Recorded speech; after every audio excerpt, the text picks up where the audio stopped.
तुम बच्चे जानते हो कि हम अगर पूरा नहीं पढ़ेंगे तो देरी से आवेंगे। सारा पढ़ाई के ऊपर मदार है। जो पूरी पढ़ाई पढ़ेंगे वो नई दुनिया के एकदम बाद में आवेंगे। अधूरी पढ़ाई पढ़ेंगे तो नई दुनिया में तो आवेंगे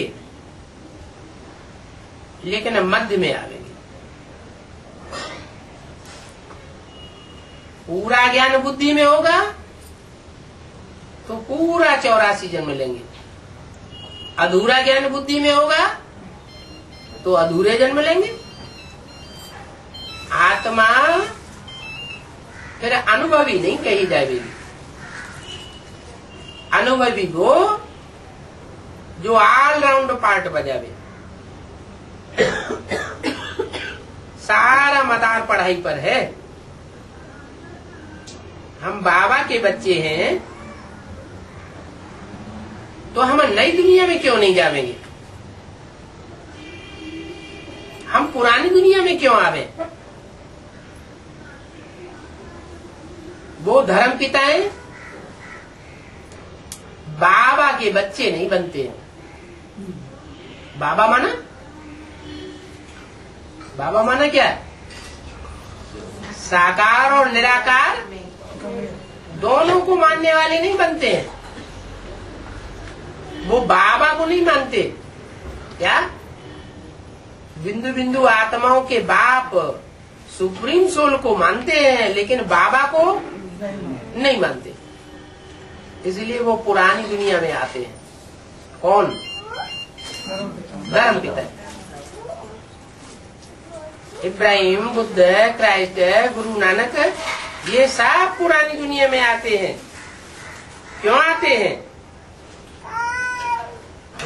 बाबा को पालते नहीं, वो बाबा के बच्चे नहीं बनते।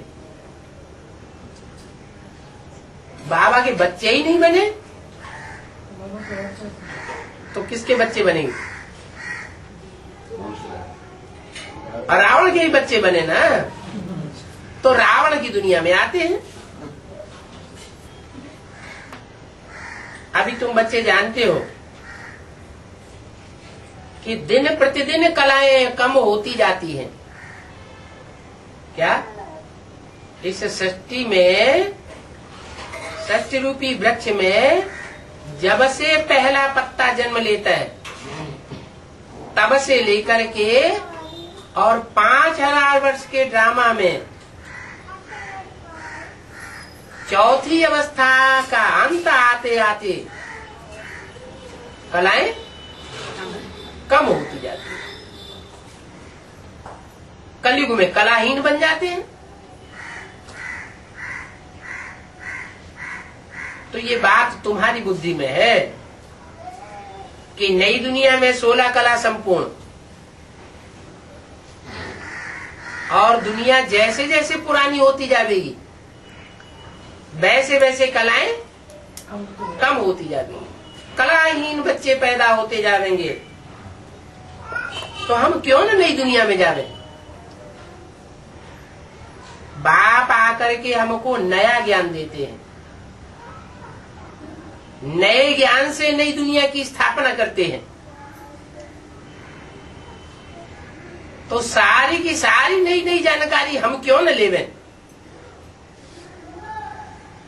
पढ़ाई पढ़ते पढ़ते कहीं बीच में टूट गए तो अंत समय में जो पढ़ाई होगी वो ले सकेंगे क्या? हमें तो बाप से पूरी पढ़ाई पढ़नी है।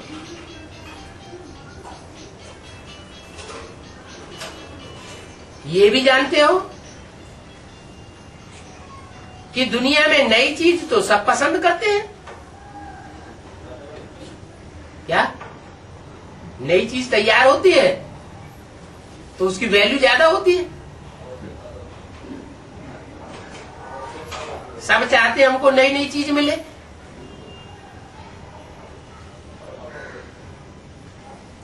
नए स्वर्ग में कितना सुख होगा। क्या गायन है भक्ति मार्ग में? भक्ति मार्ग में उस नए स्वर्ग का गायन क्या है? हाँ? कुछ गायन है? अतीन्द्रिय सुख पूछना हो तो गोप गोपियों से पूछो। गोप और गोपी अर्थात जिन्होंने भगवान बाप से गुप्त संबंध जोड़े हैं, जिन संबंधों को दुनिया नहीं जानती, जो 16,000 की लिस्ट में आने वाले बच्चे हैं वो ही जानेंगे तो उनको कितना सुख भासता है।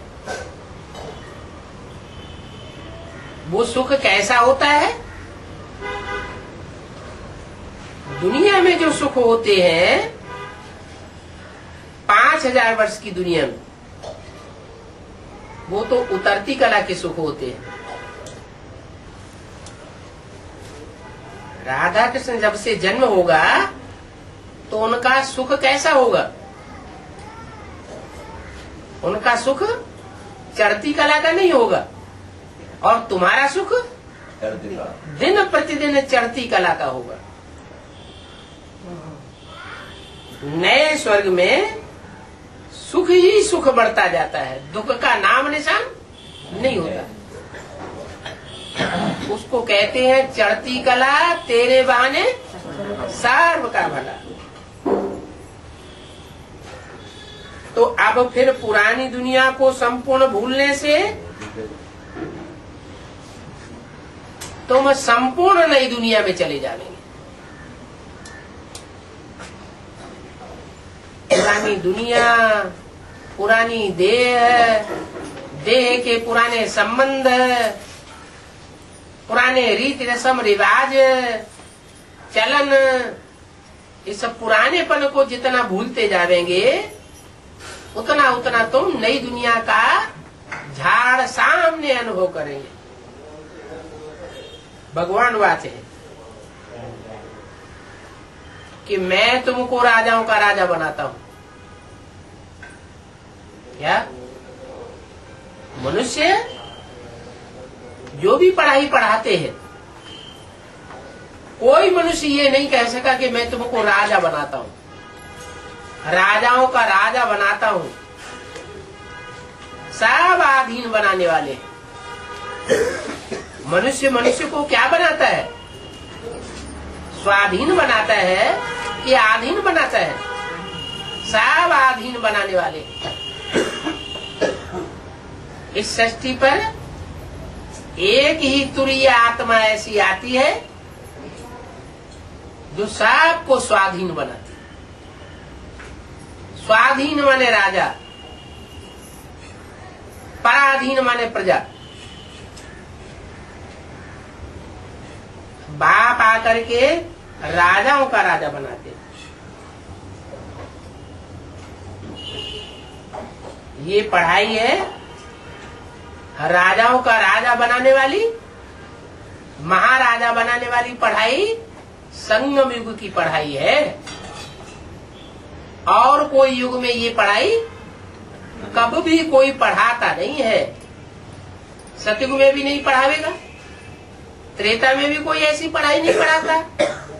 द्वापर में, कलयुग में इब्राहिम, बुद्ध, क्राइस्ट, बड़े बड़े ग्रेट फादर्स आते हैं।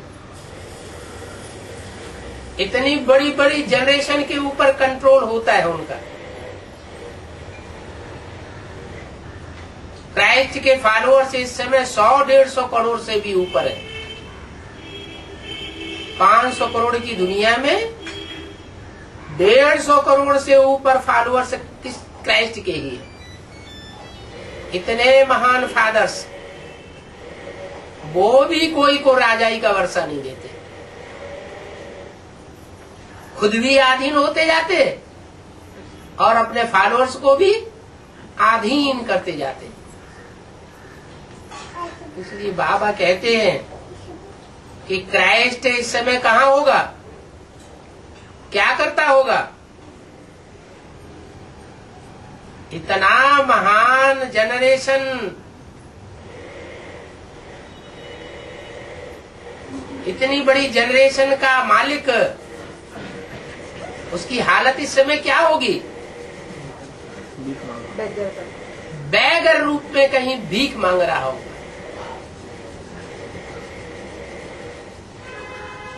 क्रिश्चियंस आज की दुनिया में इतनी ऊंची स्टेज पर बैठे हुए हैं, सारी दुनिया को कंट्रोल कर रहे हैं, और उनका ग्रेट फादर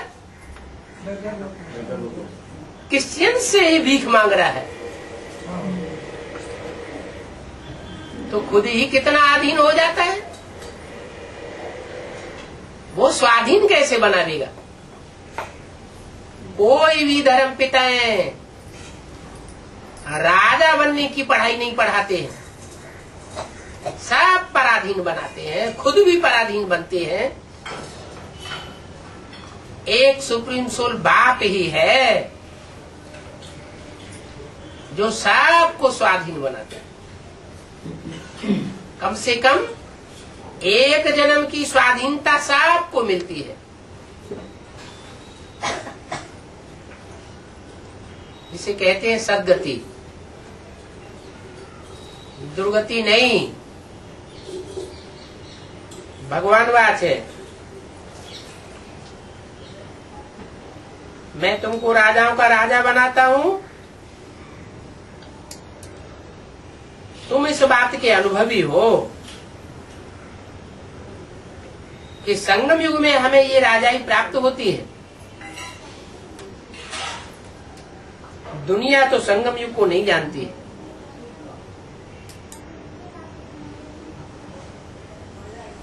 ये एक ही संगम युग है जबकि बाप आकर तुमको कलयुग से निकाल करके सतयुग का मालिक बनाते हो। तुम सतयुग के लायक बनते हो, नई दुनिया के लिए लायक भी बनते हो। और इस पुरानी दुनिया में जो भी विश्व है, 500-700 करोड़ मनुष्यों की, विश्व धर्मों की जो भी आत्माएं हैं, उन सब के ऊपर तुम दिलों पर राज्य करते हो।